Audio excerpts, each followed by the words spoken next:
Yeah, to, wanting to take a step beyond to what everybody's doing and setting new standards of what is expected from a coffee company.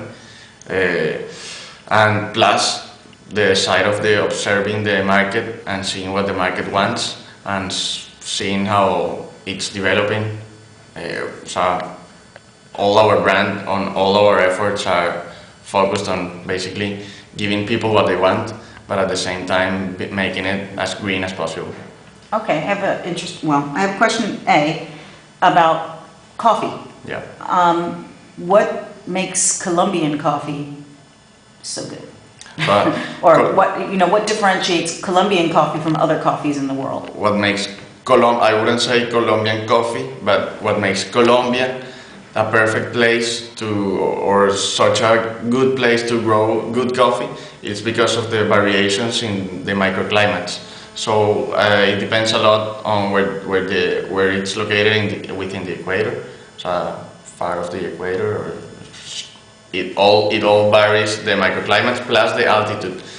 Coffee is grown in mountains in Colombia, and for example, let's say Cordillera de los Andes.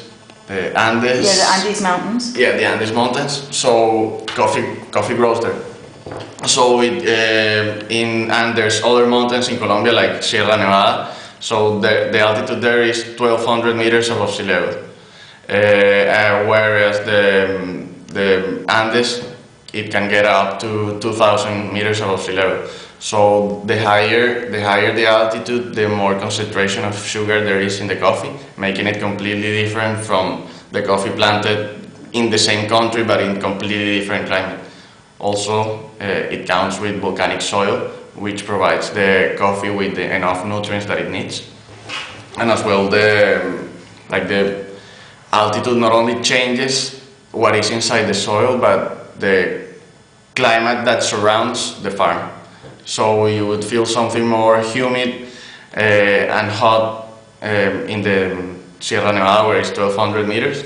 But in the Andes, you will feel something a little bit more dry, less dry, colder, a little bit less sunshine.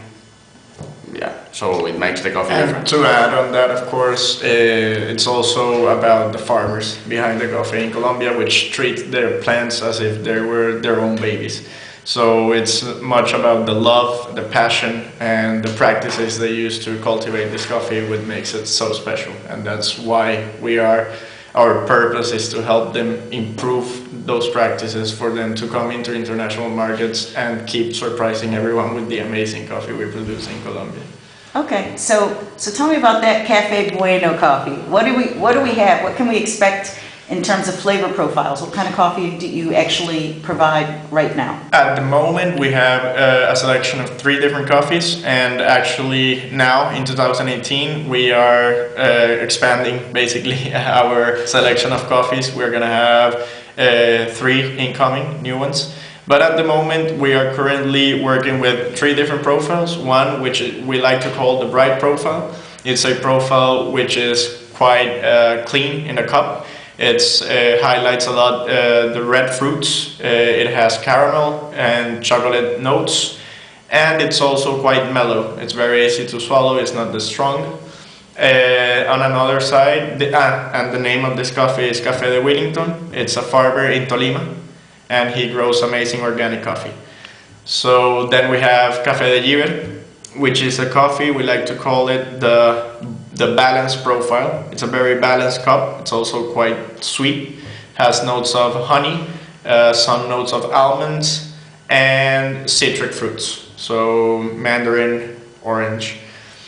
And this coffee is very special to us. This is one of our closest relationships we have with the farmers, who is Giver. And she is the leader of a women's association in Colombia called Almo Café.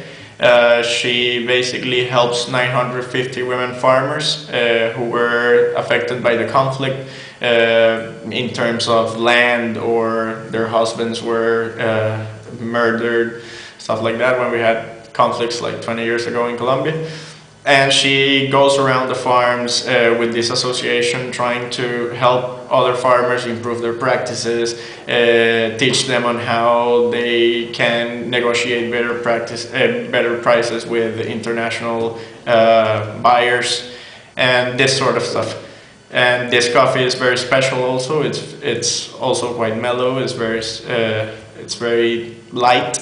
We give this coffee a light to medium roast to highlight those amazing profiles. And lastly, we have Café de Cancuam, which is from La Sierra Nevada, actually. It's an indigenous tribe in Colombia. Right now, there are around 3,000 left. They started out as a tribe of almost 20 to 30,000 people.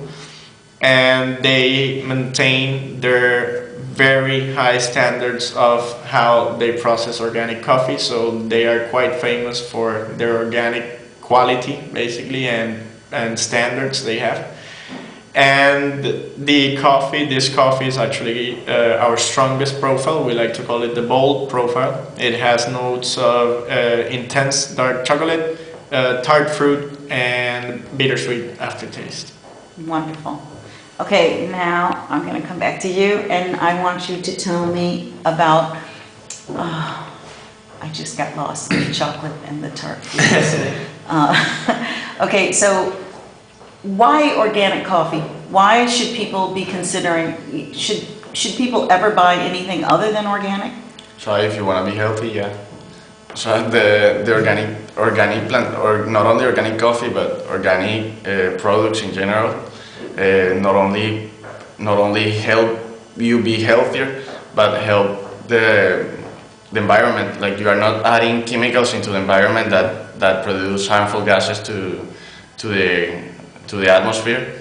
That you might think that it's not a big deal, but talking to a real farmer, they are the ones that are feeling the climate change the hardest. When we talk to them and ask them about their most difficult challenges, they always say the first, climate change. And that's why the farmers we work with are so keen on spreading the word about organic farming, because they are seeing the progress within their own farms. A plant that is grown organically, it can last up to 50 years, while the one that you are producing with chemicals, it has to be cut and renew the plantation every 4 years. Okay. So, yeah. All right, well, now we're going to switch gears, and I'm going to ask you guys the questions that I asked all of the other entrepreneurs from my entrepreneurial profiles. The first is, I'd like you to define what entrepreneurship is for you. Okay, entrepreneurship for me is doing something, but asking yourself before doing it, how would I do this if nobody has ever taught me how to do something? You know what I mean? Mm-hmm. Trying to find new ways to solve everyday problems, basically.